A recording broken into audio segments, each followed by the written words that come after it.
big head. Lots of hair. Oh, where's he going? The ad years ago was in the cage, wasn't it? He's got more of a natural walk around. You get away from the crowd, whereas years ago they couldn't. Tying it around the shin, so I thought they need like the beanie ones to pull on, don't they? So that's so the two I left. I thought I'd just put them in the charity bag, I think.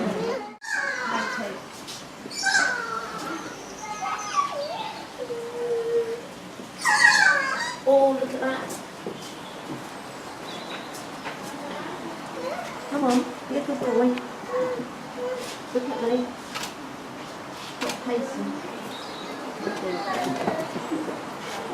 You got your flash gun. Oh, pretty. Why's that? Because it's dark, I suppose. You've got it on automatic, haven't you? Probably. Oh, I can't remember how to turn it off now. Oh, there. Turn it on.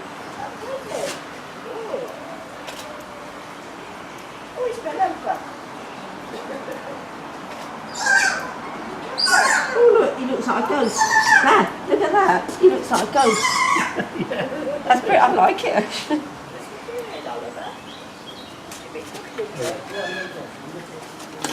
I might take some on.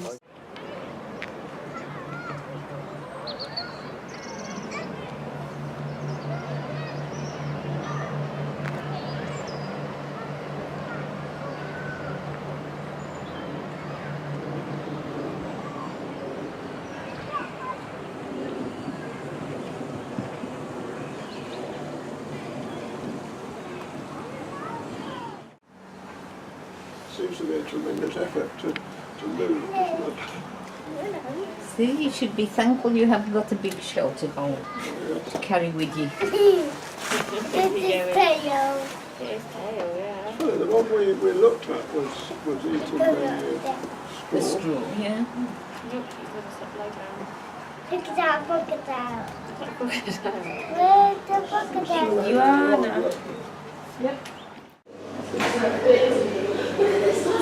Wow, it's really flummery lips. Oops, hello. Hey, Mr. Stingray. Hello. Hello. Oh, she's on there. That's such fun. She's going on. I think you might have something that is nibbling. Yeah, he's looking for a biscuit.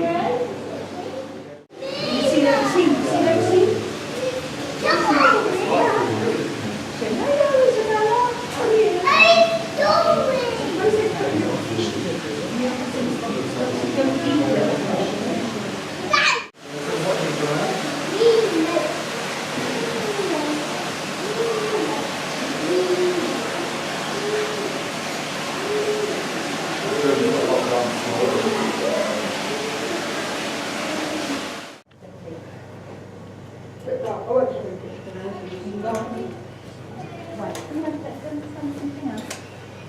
Have you ever seen the picture on me holding the pop boat the last time I was there? No, you said it later. I didn't know, yeah.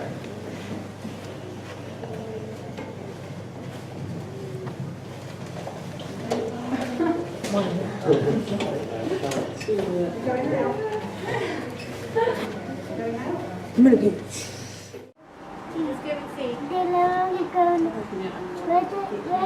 Why are you not going to go on? Look how big they are. I'm seeing cockroaches. They're wandering off. Have a look at the fabric session. There's hundreds of them. Huge. That pinky one. No, that's the yellowy one. Rachel. Wait, please.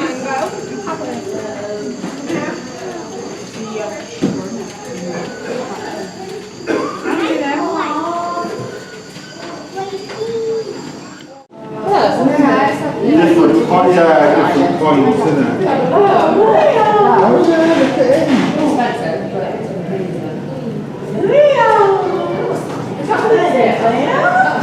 They're poisonous, aren't they, if you touch them?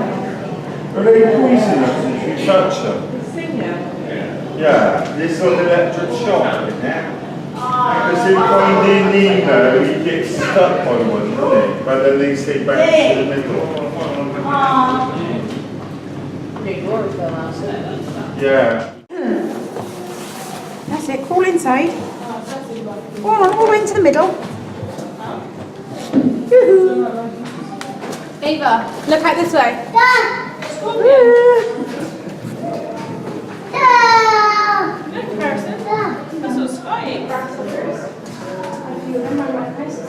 What's the one that's in New Zealand? Not really what's it. I've seen one in Cyprus. It was a big green one. Yeah.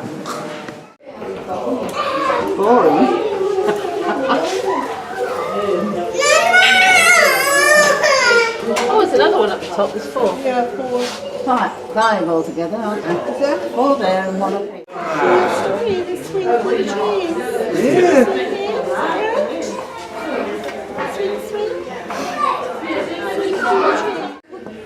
Bye.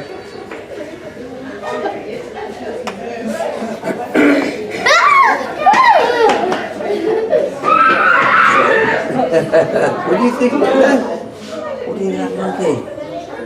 Okay? Did you enjoy that? Yeah. What did the monkey think of you? He more like it.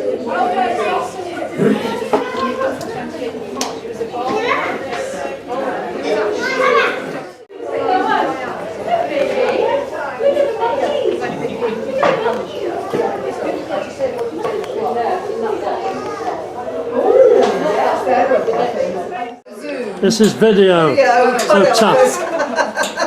Right, that's enough then.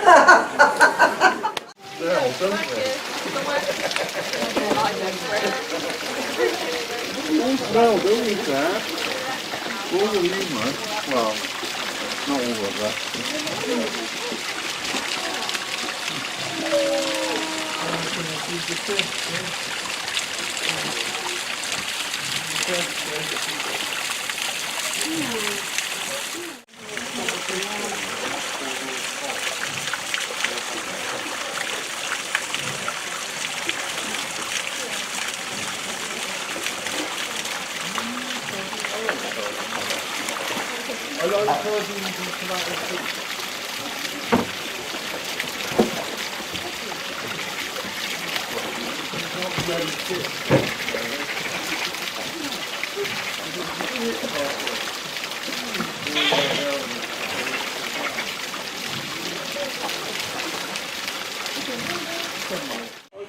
To this thing on the radio, and it was out the National Trout. And they said, oh, what's the worst thing you've ever interviewed? He says, oh, bloody hell. Backward people.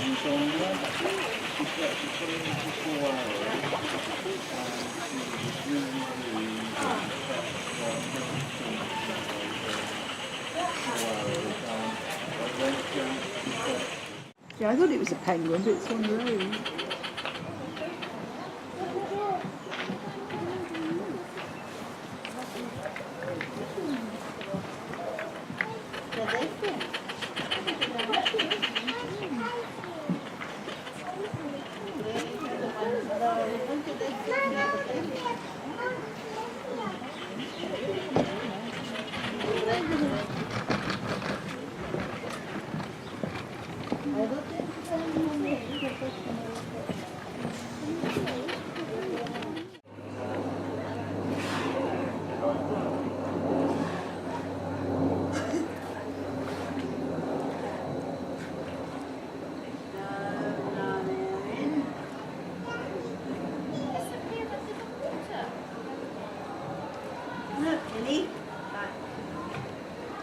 Hello, Mr. Sell.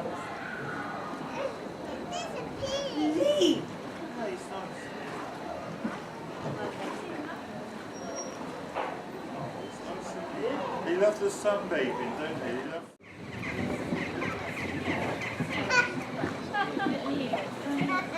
I'll show you later. I think they might be on this phone.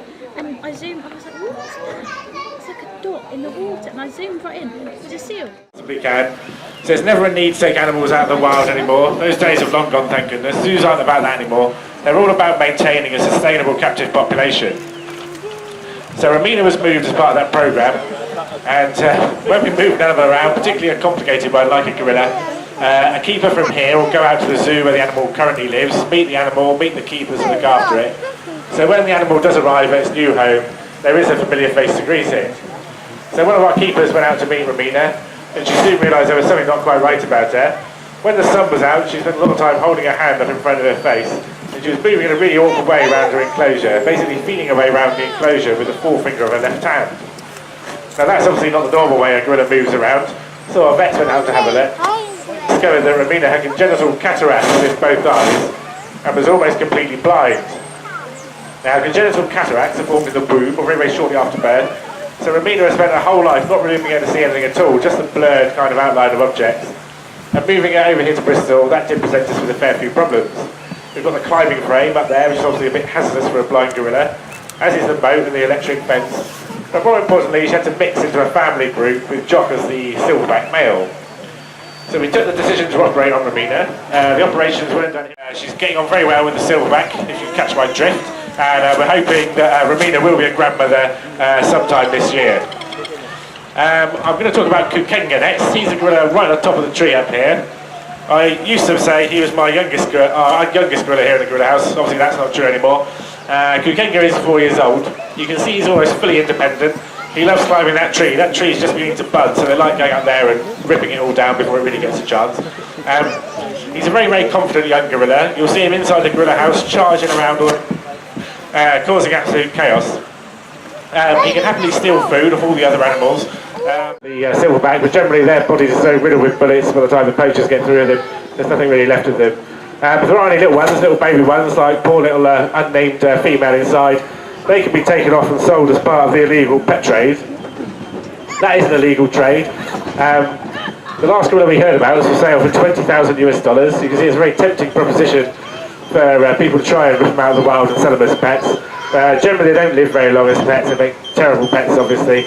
Once they get to Kukenga's age, the ones sat on top of the shelter there, they're far too strong to handle safely. So if they do make it to that age, they are then just abandoned, and of course they then don't know how to look after themselves. The last problem they face on this gloomy list is the mining of a mineral called coltan. Now it's probably less well known about than the other problems that the gorillas face, but it's probably worse than all the rest put together really. I can guarantee that almost all of us here today have got some coltan on us right now. There's some in my pocket, there's some in my microphone here. Coltan goes into the microchips that go into our mobile phone.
Adorable. Now, hatching is what we call baby crocodiles, and when mum is ready to lay her eggs, to form this nest for them, she drags together lots of rotting vegetation. Now, rotting vegetation sounds a really disgusting thing. Why choose rotting vegetation? But actually it's really important, because there is bacteria in that rotting vegetation that breaks down and creates heat. Now, heat is very important, of course, for reptiles. It incubates the nest, and depending on the temperature, that will actually determine the ratio of males to females that will hatch out of those eggs. Now, once the little hatchlings emerge out of their eggs, they make lots and lots of noise to alert mum that they've hatched, as we do. So they only eat every now and then, which means that in between meals they do stay incredibly still. Now the crickets this afternoon are the babies, so the adults aren't bothering to eat those, as you can imagine, they're a bit too small for them. So they're actually staying very, very still. But we actually coincide our feeding of our adult crocodiles with something that we do that's pretty interesting. We actually do target training with our adult crocodiles. And that means we use food as part of this training, and we do this a couple of times a week. So what we do is actually put a target stick here into the enclosure, and the adult crocodiles will swim over to this target and touch their snout to it. Now if they do this correctly, that's when they get their food reward, they get a mass. And it's actually really good, not just for the crocodiles, of course it's a stimulating thing to do to get them to move around the enclosure, something interesting for them, but actually it's really important for us here at the zoo as well, because it actually means that we can work quite safely here with our crocodiles. As you can imagine, they are still a very dangerous animal, even though they're one of the smallest.